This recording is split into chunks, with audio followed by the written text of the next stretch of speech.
नमस्कार, स्वागत है आपका। मैं हूं आपके साथ सपना दीपक मदेशिया। बुलेटिन का आगाज करेंगे। राजनांदगांव में वैष्णव राजद द्वारा जनहित में दान की गई राजगामी की ऐतिहासिक भूमि पर अवैध उत्खनन और कब्जे का मामला फिर सुर्खियों में है। आरोप है कि मिट्टी माफिया ने बीते दिनों यहां से 500 से अधिक ट्रिप मिट्टी चोरी कर ली, वो भी प्रशासन की नाक के नीचे से। तो वहीं स्थानीय नागरिकों की शिकायत पर कांग्रेस पूर्व पार्षद और युवा नेता ऋषि शास्त्री टीम के साथ मौके पर पहुंची, जहां निरीक्षण के दौरान मिट्टी कटाव, गहरी खुदाई और वाहनों की आवाजाही के निशान साफ दिखे। तो वहीं ग्रामीणों के मुताबिक कुछ दिन पहले नगर निगम और पुलिस की टीम ने छापेमारी की थी, जहां आरोपी वाहन छोड़कर मौके से फरार हो गए, लेकिन उसके बाद भी सख्त कार्रवाई नहीं हुई, जिस पर कांग्रेस के पूर्व पार्षद ऋषि शास्त्री ने बताया कि ये सिर्फ मिट्टी की चोरी नहीं, हमारी संस्कृति और इतिहास का सीधा प्रहार है।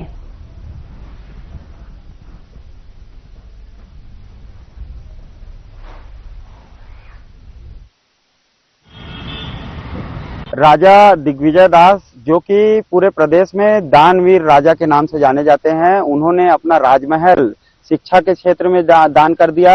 रेलवे लाइन बिछाने के लिए उन्होंने अपनी पूरी जमीन दान कर दी। इसके साथ साथ राजनांदगांव को बसाने के लिए उन्होंने राजनांदगांव के विकास के लिए अपनी रियासतकालीन जमीन उस समय दान कर दी थी। लेकिन आज जो हजारों एकड़ जमीन राजा जी की राजगमी की जो बची हुई है, उसको भूमाफिया इस तरीके से भाजपा के शासन काल में इस तरीके से तानाशाह हो गए हैं कि राजा जी की उस राजगमी भूमि को भी नहीं छोड़ रहे हैं। ना चोरी हो गया, देखो कोई बधाई दे रहा है, कोई दिक्कत नहीं। बीजापुर जिले के गंगालूर और दंतेवाड़ा बॉर्डर पर हुई मुठभेड़ में सुरक्षा बलों ने 12 नक्सलियों के शव बरामद किए हैं, जिनमें प्रमुख कमांडर डीवी सीएम वेला मोड़ग्याम भी शामिल है। तो वहीं इस मुठभेड़ में 3 वीर जवान भी शहीद हो गए हैं। साथ ही इस दौरान 2 जवान घायल हुए हैं। आपको बताते चले कि घटनास्थल पर जारी इस ऑपरेशन में सुरक्षा बलों ने जवाबी कार्रवाई करते हुए नक्सलियों को भारी नुकसान पहुंचाया। और ये अभियान जिला रिजर्व गार्ड, एसटीएफ और सीआरपीएफ के संयुक्त दल ने नक्सलियों पर चलाया था, जहां नक्सली गतिविधि की सूचना मिलने के बाद सुरक्षा बलों को शामिल किया गया था।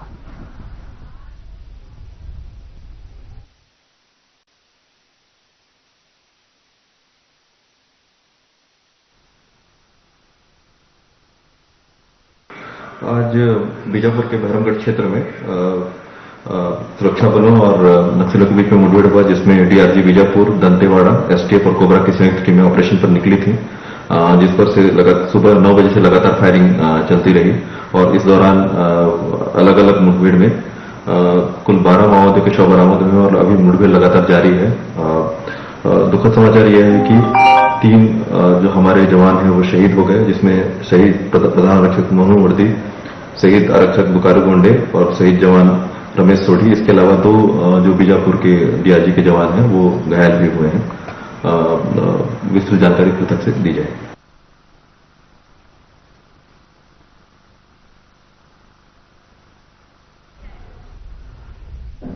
और छत्तीसगढ़ में जमीन रजिस्ट्री की कीमत बढ़ोतरी के खिलाफ जमीन व्यवसायियों और किसान परेशान हैं। इसको लेकर पूरे प्रदेश में विरोध चल रहा है। वहीं प्रदर्शनकारियों का कहना है कि सरकार के इस फैसले से उनकी जमीन का वैल्यूएशन बढ़ जाएगा और उन्हें अधिक टैक्स देना पड़ेगा। लेकिन सरकार ने बड़ी पहल करते हुए वर्ग मीटर को समाप्त कर हेक्टेयर में रजिस्ट्री कराने का फैसला किया है, जिससे जमीन की कीमतों में आने वाली विसंगतियों को दूर किया जा सके। सरकार ने गाइडलाइन जारी किया है, जिससे जमीन का वैल्यूएशन बढ़ जाएगा।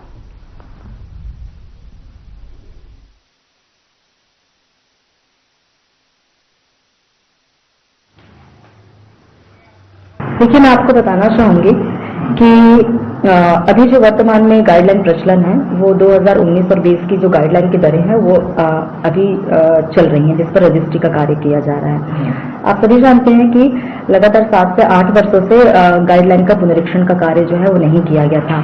लेकिन इसके परिप्रेक्ष्य में देखा जाए तो शहरों का विकास बहुत ज्यादा हुआ है। लगातार कॉलोनियों का निर्माण हुआ है, कमर्शियल कॉम्प्लेक्स का निर्माण हुआ है और लगातार जो है नई रोड, रास्ते सभी का निर्माण हुआ है। तो अगर ऐसा देखा जाए तो नियमानुसार तो प्रतिवर्ष जो है वह बाजार मूल्य पुनरीक्षण नियम के अनुसार प्रतिवर्ष जो है वो मूल्यों का पुनरीक्षण किया जाना चाहिए, परंतु ऐसा हो नहीं रहा था।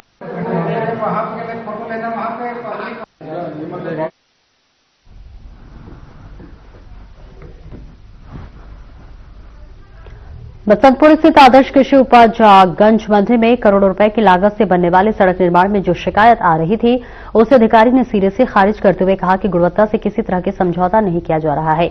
इंजीनियर अफसर की मौजूदगी में सड़क बनाई जा रही है और कहीं भी कोई भी खराब सड़क निर्माण की बात नहीं है। गौरतलब है कि शहर के बसंतपुर स्थित आदर्श कृषि उपज मंडी में 1 करोड़ 33 लाख रुपए की बड़ी लागत से 1144 मीटर की सड़क डामरीकरण का कार्य कुछ दिन पहले शुरू किया गया, जिसकी साइज और लेंथ को लेकर शिकायत आ रही थी, लेकिन अफसर ने उसे सिरे से खारिज किया है। अफसरों का कहना है कि लगातार इसमें मॉनिटरिंग कर रहे हैं। सड़क को लेकर जबरदस्ती भ्रामक जानकारी फैलाई जा रही है, जो पूरी तरह से गलत है।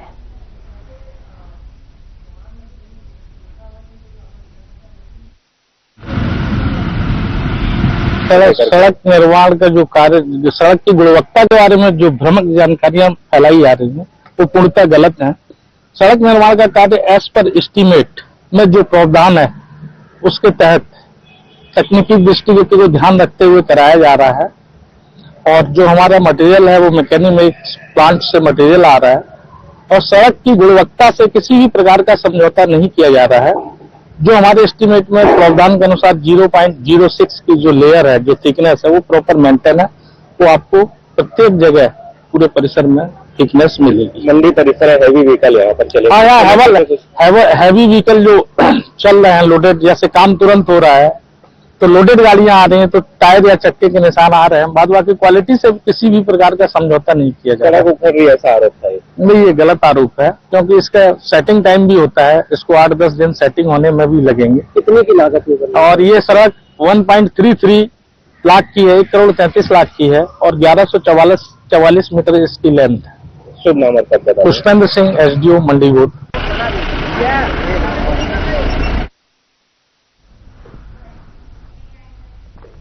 और खबर बीजापुर से सामने आ रही है, जहां विधायक विक्रम मंडावी ने प्रेस वार्ता कर कहा कि तहसील उसूर के ग्राम संकन पल्ली में लगभग 41 हेक्टेयर से अधिक मूल्यवान कृषि भूमि मूल रूप से आदिवासी परिवारों की है और ये भूमि खसरा नंबर में विभक्त है। ये खसरा नंबरों की जमीन पर दर्ज नाम जैसे बतक्का यालम, यालम लक्ष्मी नारायण, धर्मया यालम, बस वया जवा, शांता जवा, दशरथ जवा, नागाया यालम, बीच मया टिंगे, हनुमंत यालम आदि स्पष्ट आदिवासी हैं।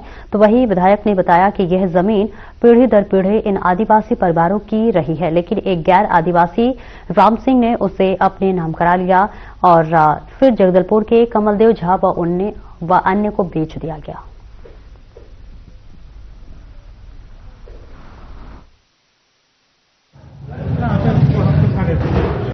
इससे पूर्व नदी उस पार की जो 27 एकड़ जमीन हमने उठाया था, उस पर भी अभी तक कोई कार्रवाई नहीं हुआ। शासन प्रशासन ने, सरकार ने कोई कार्रवाई नहीं किया। आज फिर 109 एकड़ जमीन की बात है, वो भी हमने किया है। और ये जो सबसे मजेदार बात, बड़ी बात है यहाँ पर कि आप सभी जानते हैं ये बीजापुर जिला एक 5वां अनुसूचित क्षेत्र जिला है, आदिवासी बहुल जिला है और पेशा कानून यहाँ पर लागू है। उसके बावजूद भी यहाँ पर जमीनों को जो नियम है उसके अंतर्गत में कि आदिवासी का जमीन आदिवासी ही ले सकता है, अन्य वर्ग का व्यक्ति जमीन नहीं ले सकता। उसके बावजूद भी ये अगर अन्य व्यक्ति का जमीन उन्होंने कैसे लिया, किस बेस पे लिया, ये बड़ा सोचने वाली बात है।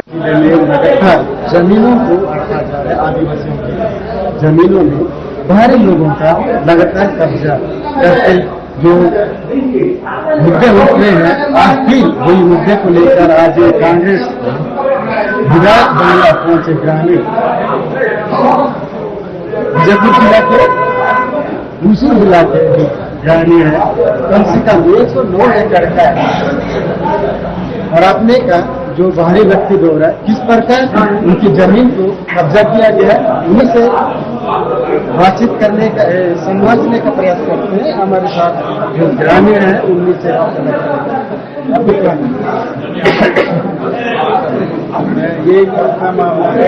जमीन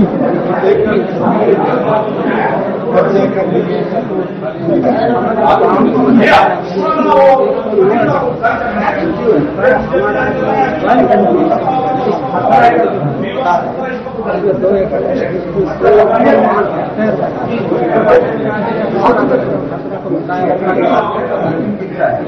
इसी प्रकार से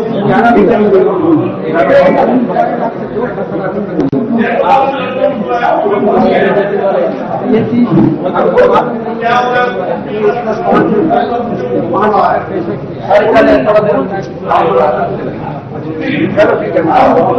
हो जाएगा हमारा जमीन तो हम अपना स्वयं चाहते अच्छी तरीके से ले और लिया है ऐसा बाकी काम सुने हैं बता रहे हो यदि जो कागजात 2000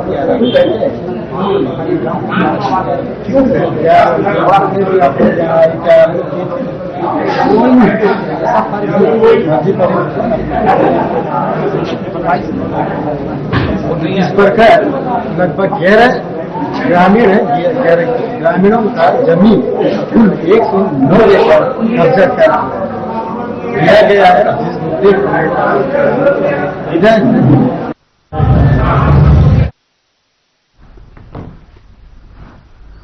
और दुर्ग में जमीन की कीमत बढ़ाई जाने को लेकर जमीन व्यवसायी और किसान लगातार आंदोलन कर रहे हैं। इसी कड़ी में अब आम आदमी पार्टी भी प्रदर्शन करती नजर आ रही है। आपको बता दें कि दुर्ग के हिंदी भवन से आम आदमी पार्टी के कार्यकर्ता नारेबाजी करते हुए दुर्ग कलेक्टर ऑफिस पहुंचे, जहां उन्होंने कलेक्टर को ज्ञापन सौंपा। उनकी मांग है कि दरों को कम किया जाए।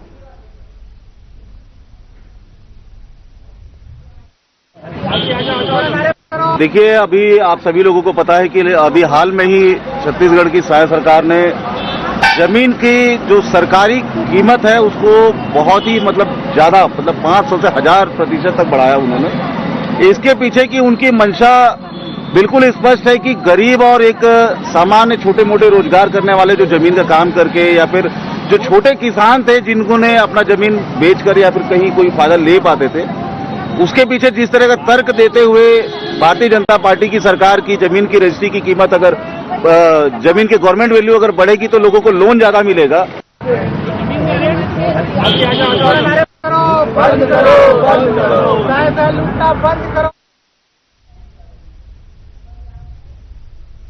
केंद्र सरकार के निर्देश पर राज्य सरकार ने भी प्रदेश के सभी वाहनों में हाई सिक्योरिटी नंबर प्लेट यानी कि HSRP लगाना अनिवार्य कर दिया है। आदेश साफ है कि गाड़ी किसकी है, कब खरीदी गई और कौन चला रहा है। हर जानकारी अब सिर्फ एक स्कैन पर उपलब्ध होगी। लेकिन जमीनी हकीकत यह है कि शासन के आदेश के बावजूद आज भी कई वाहन बिना यूनिक नंबर प्लेट के सड़कों पर दौड़ रहे हैं। ऐसे में पुलिस ने अब सख्ती बढ़ा दी है। राजनांदगांव में पुलिस की टीमें लगातार चेकिंग अभियान चला रही है। जिन गाड़ियों में हाई सिक्योरिटी नंबर प्लेट नहीं लगी है उन्हें तुरंत रोका जा रहा है और कार्रवाई की जा रही है।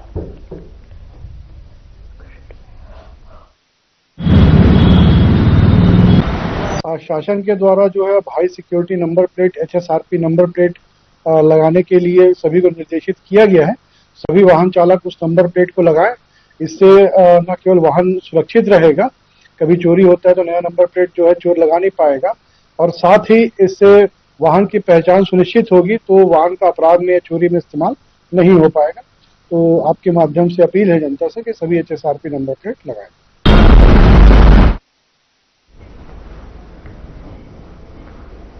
और आगे बढ़ेंगे। राजनांदगांव में सड़कों पर बैठे आवारा मवेशी हादसों को न्योता दे रहे हैं। सर्दी के मौसम में स्थिति और खराब होती जा रही है। ये मवेशी सड़कों के साथ अब सरकारी दफ्तरों, बस स्टैंड और दुकानों के सामने लगे शेड के नीचे जाकर बैठ जाते हैं।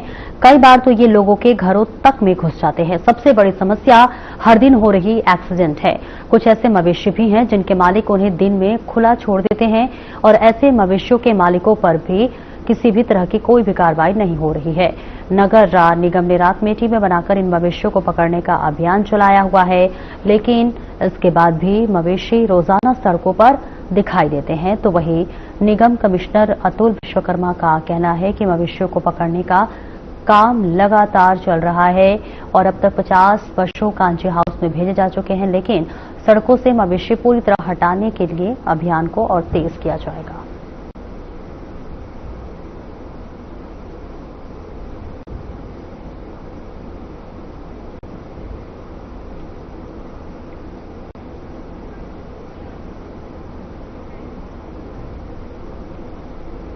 और खबर राजनांदगांव से है, जहां धान खरीदी के सीजन की शुरुआत होते ही किसानों की मुश्किलें बढ़ गई हैं। सेवा सहकारी समिति कन्हारपुरी में इस बार समस्या का ऐसा अंबार है कि किसान अपना धान तोलने से पहले ही परेशान हो रहे हैं। किसानों का आरोप है कि समिति ने इस बार बिल्कुल पुराने और फटे बोरे उपलब्ध कराए हैं। स्थिति इतनी खराब है कि बोरे में धान भरते ही चीर पड़ जा रहा है। किसान बताते हैं कि इतने खराब बोरे पहले कभी नहीं मिले, जिसमें धान आ ही नहीं पा रहा है। इसके अलावा नए आधार अपडेट और खरीदी प्रक्रिया को लेकर भी अफरा तफरी मची हुई है। किसानों को बार बार लाइन लगानी पड़ रही है और इसके साथ ही काम ठीक से नहीं हो पा रहा है। किसानों ने बताया कि वे कई बार शिकायत कर चुके हैं, लेकिन अब समिति प्रबंधन और जिम्मेदार अफसर सुनने को तैयार नहीं है। किसानों का कहना है कि इस साल जो है खरीदी सबसे खराब चल रही है। वहीं मौके पर मौजूद किसानों की मांग है कि जल्द से जल्द नए बोरे उपलब्ध कराए जाएं और खरीदी प्रक्रिया को सुचारू किया जाए, वरना विरोध तेज किया जाएगा।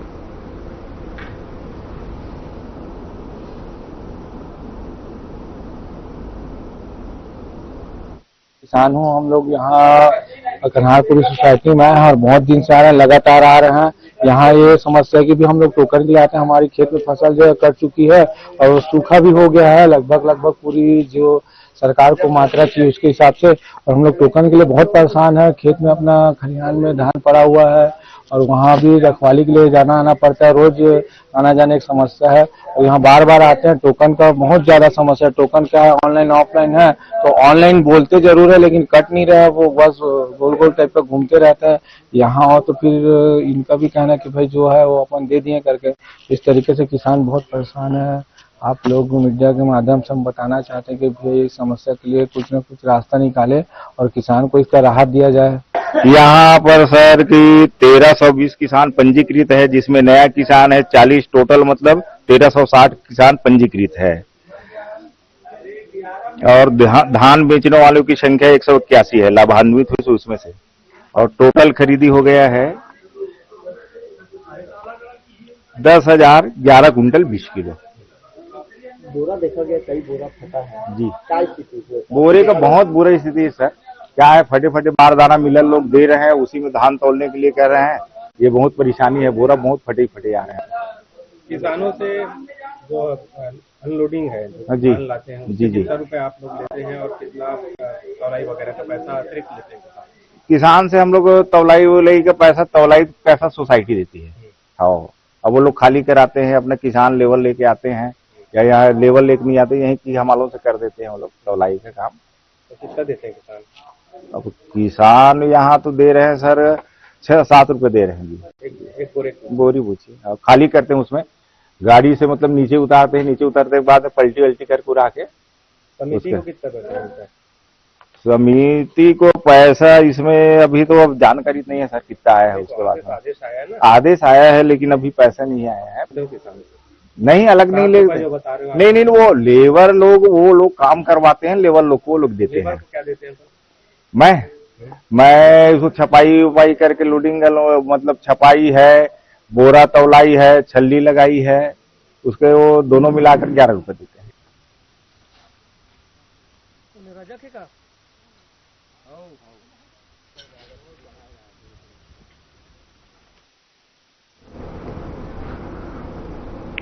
और रायपुर में भाजपा के प्रदेश प्रवक्ता डॉक्टर विजय शंकर मिश्रा ने प्रेस ब्रीफ में आरोप लगाया है कि कांग्रेस एसआईआर को लेकर प्रदेश में गलत माहौल बनाने की कोशिश कर रही है। उन्होंने कहा कि बीएलओ से हुई मारपीट की घटना निंदनीय है, पर कांग्रेस का ये कहना है कि एसआईआर भाजपा करा रही है पूरी तरह गलत है। डॉक्टर मिश्रा के अनुसार एसआईआर चुनाव आयोग की प्रक्रिया है, जिसमें भाजपा और कांग्रेस दोनों समान रूप से शामिल है।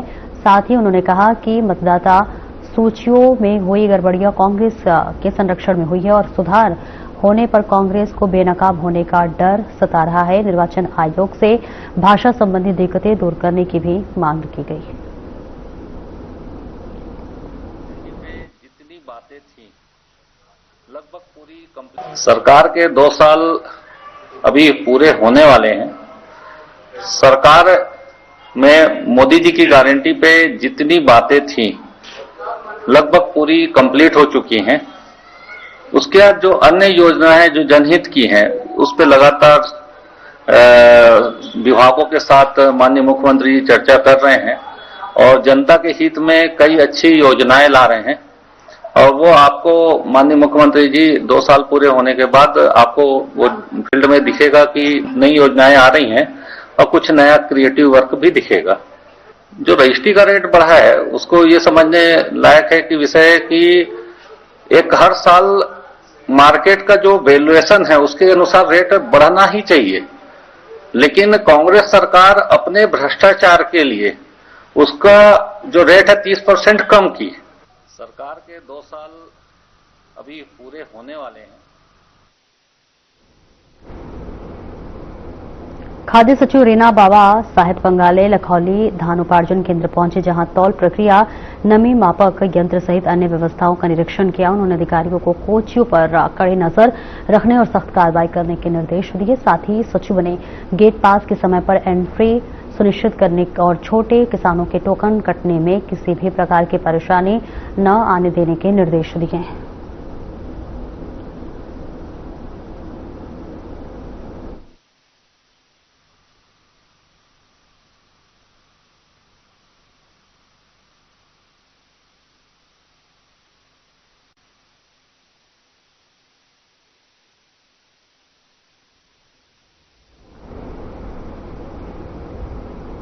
राजनांदगांव के सुखरी डोंगर गांव के किसान कलेक्ट्रेट पहुंचे और जहां इस दौरान किसानों ने कहा कि पोर्टल में किसानों का रकबा का रिकॉर्ड नहीं दिख रहा है, जिस कारण वे अपना धान नहीं बेच पा रहे हैं और जिसके चलते कई दिनों से परेशान किसान शिकायत लेकर कलेक्टर के पास पहुंचे। तो वह इस दौरान अधिकारियों ने किसानों की समस्या को जल्द सुलझाने का आश्वासन दिया।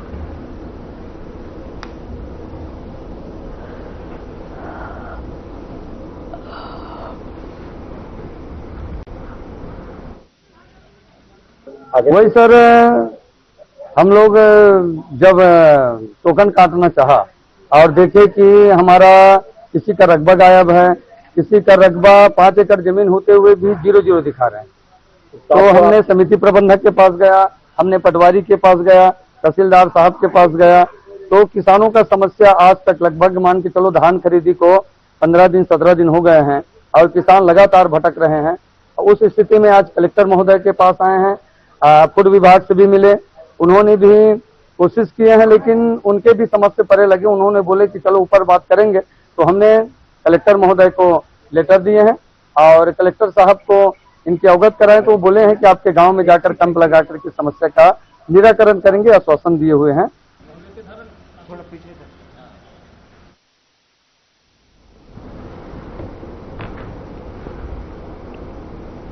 केंद्र सरकार ने छत्तीसगढ़ में नक्सलवाद खत्म करने के लिए मार्च 2026 तक डेडलाइन दी है। सुरक्षा बलों की कार्रवाई में नक्सली मारे जा रहे हैं या आत्मसमर्पण कर रहे हैं। तो वहीं एमएमसी जोन महाराष्ट्र, मध्य प्रदेश, छत्तीसगढ़ के नक्सली प्रवक्ता अनंत ने तीनों राज्य के मुख्यमंत्रियों को पत्र लिखकर फरवरी 2026 तक सशस्त्र संघर्ष बंद करने और समाज में लौटने का ऐलान किया। उन्होंने इसे सम्मानजनक वापसी बताया। राजनांदगांव एसपी अंकिता शर्मा ने कहा कि अभियान जारी रहेगा और नक्सलियों से सरकारी पुनर्वास योजना का लाभ लेने की अपील की। क्षेत्र में 12 नक्सली सक्रिय हैं। इस बीच आपको बता दें कि आधे से ज्यादा आत्मसमर्पण की तैयारी में है।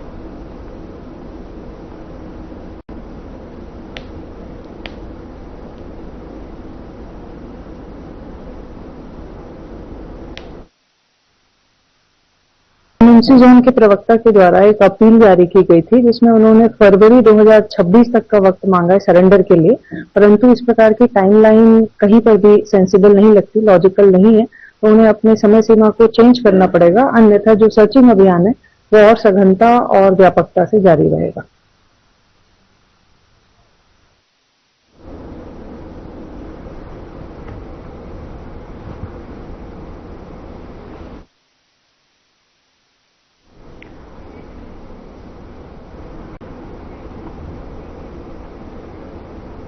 फिलहाल इस बुलेटिन में इतना ही। नमस्कार।